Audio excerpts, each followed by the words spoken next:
అందరికీ నమస్కారం అండి. ఈరోజు మనం కర్కాటక రాశి వారి యొక్క జాతక ఫలితాలను అయితే తెలుసుకోబోతున్నాం. కర్కాటక రాశి వారికి అక్టోబర్ 24 అనగా శుక్రవారం నాడు వారి యొక్క జాతక ఫలితాలు ఏ విధంగా ఉండబోతున్నాయో అయితే మనం ఇప్పుడు తెలుసుకోబోతున్నాం. మన ఛానల్ని సబ్స్క్రైబ్ చేసుకున్న వాళ్ళు ఎవరైనా ఉంటే ప్లీజ్ సబ్స్క్రైబ్ చేసుకోండి, లైక్ చేయండి, షేర్ చేయండి. అలాగే ఈ వీడియో ఎక్కడా స్కిప్ చేయకుండా పూర్తిగా చూడడం ద్వారా మీకైతే అన్ని వివరంగా అయితే అర్థమవుతాయి. అయితే అంతకంటే ముందుగా శ్రీ దుర్గామాత ఆశీస్సులతో జ్యోతిష్యం చెప్పబడును. ఫోన్ ద్వారానే జ్యోతిష్యం చెప్పబడును. దైవ ఆశీస్సులతో గురూజీ గారు మురళీ ఆనందరాజు గారు. Phone number 7057171356. కుటుంబ సమస్యలు, వ్యాపారం, కోర్టు, విదేశీ ప్రయాణాలు, రాజకీయం, ఆరోగ్యం, సంతానం, ప్రేమ, పెళ్లి సమస్యలు మొదలైన అన్ని సమస్యలకైతే పరిష్కారం లభించును. స్త్రీ పురుష వశీకరణ కూడా చేయబడును. మీకు ఎటువంటి రకమైన సమస్యలు ఉన్నా కానీ మా దగ్గర 100% అయితే పరిష్కరించబడును. ఇక వివరాల్లోకి వెళ్తే గనక కర్కాటక రాశి వారికి రేపటి రోజున అనగా అక్టోబర్ 24 శుక్రవారం నాడు వారి దినఫలాలు ఏ విధంగా ఉండబోతున్నాయి, ఎటువంటి ప్రతికూల శక్తులు అనుకూల శక్తులుగా వీరికి మారబోతున్నాయి, అలాంటి ఎటువంటి పూజా విధానం ద్వారా వీరికైతే సమస్యల నుంచి పరిష్కారం దొరకబోతుంది, ఎటువంటి దైవారాధన చేయాలి, ఎటువంటి పరిహారాల ద్వారా వీరికి మానసిక ప్రశాంతత అయితే లభిస్తుందనేది మొత్తం అయితే పూర్తిగా ఈ వీడియోలో మనం ఇప్పుడు తెలుసుకోబోతున్నాం. కర్కాటక రాశి వారికి ఇప్పుడు ఈ సమయం యొక్క అత్యంత పవిత్రమైనదైతే చెప్పుకోవచ్చు. కార్తీక మాసం ప్రారంభమైంది అంటే శివుడు స్వయంగా ఈ రాశి వారిపై ఆశీర్వాదాన్ని అయితే అనుగ్రహాన్ని అయితే ప్రారంభించనున్నారు. వీరికి రాబోయే రోజు మీ జీవితంలో ఒక కొత్త శక్తి అయితే మీ విశ్వాసానికి, విజయానికి నాంది పలుకుతాయని అయితే చెప్పవచ్చు. ఇక ప్రతి అంశంలో శివుని యొక్క కృప మీకు ఎలా ప్రభావితం చేయబోతుందో కూడా మనం ఇప్పుడు తెలుసుకోబోతున్నాం. అయితే ఈ రాశి వారికి ఫలితాలు చూసుకుంటే గనక వీరికి రాబోయే రోజుల్లో తేలిగ్గా, ఉత్సాహంగా, మానసికంగా ఆనందంగా అయితే ఉంటారు. గత వారాల ఒత్తిడి, ఆందోళన అనేది మీకు తొలగిపోబోతుంది. కొత్త ఆలోచనలు, కొత్త దిశల్లో అయితే ప్రయత్నాలు అయితే మీరు మొదలు పెట్టబోతున్నారు. మీరు తీసుకునే నిర్ణయాలు సరైనవిగా ఉండబోతున్నాయి. అలాగే పెద్దవారి సలహాలు వింటే గనక మీకు చాలా మేలు అయితే జరుగుతుంది. ఉదయం శివుని ధ్యానం అయితే మీ దినాన్ని, మీ ప్రతిరోజుని నిద్ర లేవగానైతే శుభమైతే మీకు మొదలవుతుంది. సమాజంలో మీరు పేరు ప్రఖ్యాతులు గలవారవుతారు. అలాగే దోషాలు కూడా మీకు తగ్గుముఖం పడతాయి. దూరంగా ఉన్న స్నేహితుల నుంచి మంచి మంచి శుభవార్తలు అయితే అందుకోబోతున్నారు. మీలోని ధైర్యం ఇతరులకు స్ఫూర్తిగా అయితే మారబోతుంది.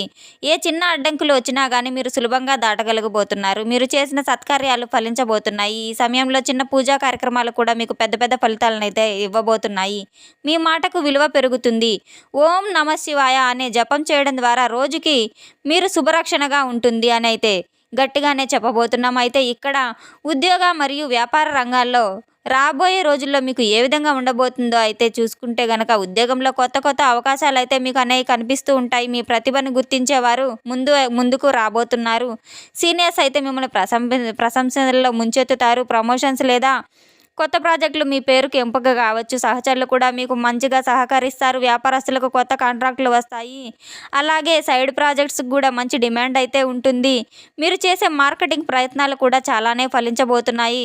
కొత్త కొత్త ప్రాక్టికల్స్కి అయితే మంచి మంచి అవకాశాలు ఉన్నాయి. కానీ నమ్మకంతో ముందుకు సాగిపోవాలి. పాత కస్టమర్లు కూడా తిరిగి రాబోతున్నారు. ఆఫీస్లో మీ యొక్క ఇమేజ్ బలపడబోతుంది. సృజనాత్మకత రంగాల్లో అయితే ఉన్నవారికి ఉత్తమ సమయం అని అయితే చెప్పుకోవచ్చు. కొత్త కొత్త టెక్నాలజీలు నేర్చుకోవడం ద్వారా మీకు ఎంతో మంచి పేరు ప్రఖ్యాతలు రాబోతున్నాయి. ఎంతో మంచి బలం అయితే మీకు రాబోతుంది. మీ ఫలితాలు పాజిటివ్గా ఉండబోతున్నాయి. మీ యొక్క ఈ దేవుని యొక్క ప్రార్థన చేసి మీరు ఏ పనైనా కూడా మొదలు పెట్టడం ద్వారా మీకు మంచి ఫలితాలు రాబోతున్నాయి.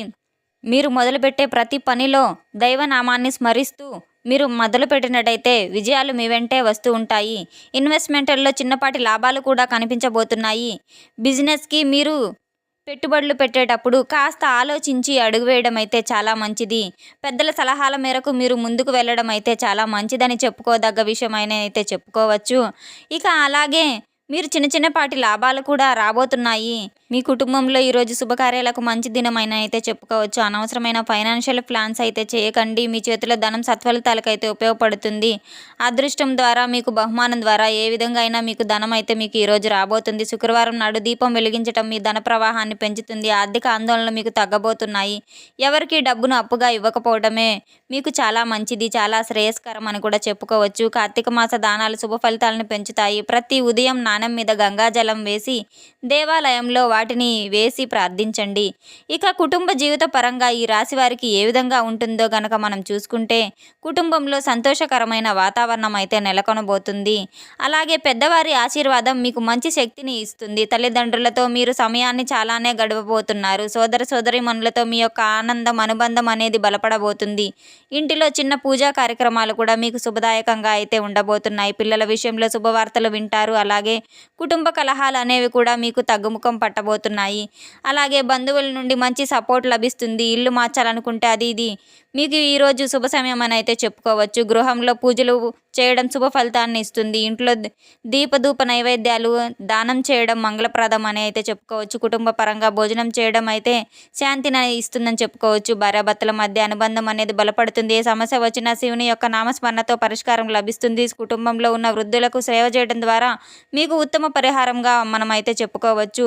ఇక మీకు ప్రేమ, వైవాహిక జీవితం ఏ విధంగా ఉంటుందో చూసుకుంటే గనక, ప్రేమ జీవితంలో అయితే స్పష్టత అనేది అయితే వస్తుంది.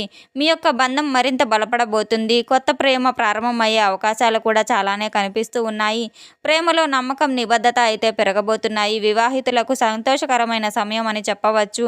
దూరంగా ఉన్న వ్యక్తి నుంచి మీకు ఒక మెసేజ్ కానీ, కాల్ కానీ రావచ్చు. చిన్న ఫోన్ కాల్ ద్వారా, చిన్న బహుమానం ద్వారా మీకు ప్రేమ బంధం అయితే మధురం కాబోతుంది.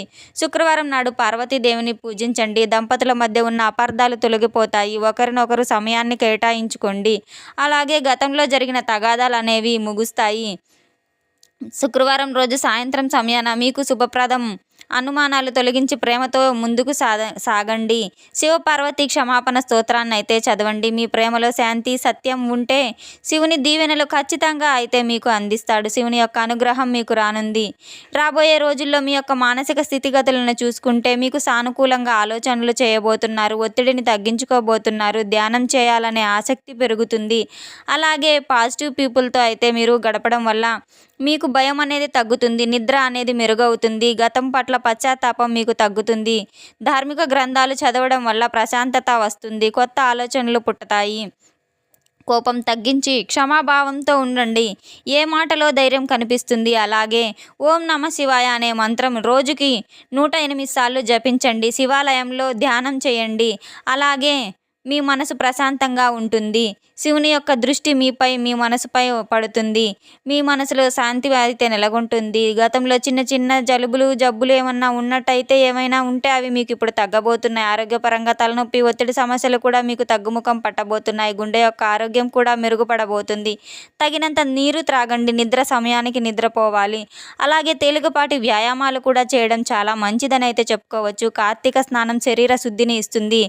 ఆహారంలో తులసి, మిరియాలు, నిమ్మరసాన్ని చేర్చుకోండి. జంక్ ఫుడ్కి దూరంగా ఉండాలి. పొగ, మద్యాన్ని పూర్తిగా దూరం పెట్టాలి. శుక్రవారం నాడు ఉపవాసం చేయడం చాలా శుభకరం. మానసిక శాంతి కోసం దీపారాధన చేయండి. గాలి, నీటి సంబంధిత వ్యాధులపై జాగ్రత్తగా ఉండడం చాలా మంచిది. ప్రతిరోజు 15 నిమిషాలు ధ్యానం చేయండి. ఆరోగ్యానికి శివనామ జపమే ప్రధాన ఔషధం అని అయితే తెలుసుకోండి. ఇక ఆధ్యాత్మికత మరియు పరిహారాలు చూసుకుంటే గనక, ప్రతిరోజు ఉదయం ఓం నమ శివాయ అనే మంత్రాన్ని 108 సార్లు జపించడం ద్వారా మీకు చాలా మంచి జరుగుతుంది. కార్తీక దీపాన్ని వెలిగించండి. శివాలయంలో నువ్వుల నూనె దీపం వెలిగించండి. అలాగే శుభప్రదం జరుగుతుంది. తులసి దానం చేయండి. పంచాక్షరి మంత్ర పఠనం చేయండి. రాత్రి 8 గంటలకు దీపారాధన చేయండి. శివునికి బెల్లం నైవేద్యంగా పెట్టండి. శివపార్వతి దేవతలను ధ్యానం చేయండి. పంచముఖ అనుజ్ఞాన స్తోత్రాన్ని అయితే చదవండి. పేదవారికి అన్నదానం చేయండి. అలాగే పసుపు దీపాన్ని కూడా వెలిగించండి. దాన ధర్మాలు చేయండి. చుట్టుపక్కల నీరు మొక్కలకు పోసి సేవ చేయండి. ఏ రోజైనా సరే హరహర మహాదేవ అని పలకండి. ప్రతి శుభకార్యం మొదలుపెట్టే ముందు శివుని నామస్మరణం అయితే జపించండి. అలాగే ఈ రాశివారు శివుని కృప దశ ప్రారంభం అని అయితే తెలుసుకోండి. పాత సమస్యలన్నీ తగ్గిపోబోతున్నాయి. కొత్త సమస్యలు మీకు దరిచేరవు. కొత్త అవకాశాలు రాబోతున్నాయి. మనసు ప్రశాంతంగా ఉంటుంది. శివుని స్వయంగా మీ రాశిపై ఆశీర్వాదం చేయడం వల్ల మీ జీవితంలో ప్రతి రంగంలో విజయానికైతే ద్వారాలు తెరుచుకోబోతున్నాయి. చూసాం కదండి, కర్కాటక రాశి వారికి రేపటి రోజున అక్టోబర్ 24 శుక్రవారం నాడు వారి దినఫలాలు ఎలా ఉండబోతున్నాయి, వారి జీవితంలో జరగబోయే సంఘటనలు, చేయవలసిన దేవతారాధన, ఎటువంటి దైవారాధన చేయడం వల్ల వారి మనసు ప్రశాంతత అయితే లభిస్తుంది. మొత్తం అయితే మనం ఇప్పుడు తెలుసుకున్నాం కదండి. ఈ వీడియో కనుక మీకు నచ్చినట్లయితే నచ్చినట్లయితే ప్లీజ్ సబ్స్క్రైబ్ చేసుకోండి, లైక్ చేయండి, షేర్ చేయండి. అలాగే ఈ వీడియో ఎక్కడా స్కిప్ చేయకుండా పూర్తిగా చూసినందుకు చాలా ధన్యవాదాలు. Thanks for watching.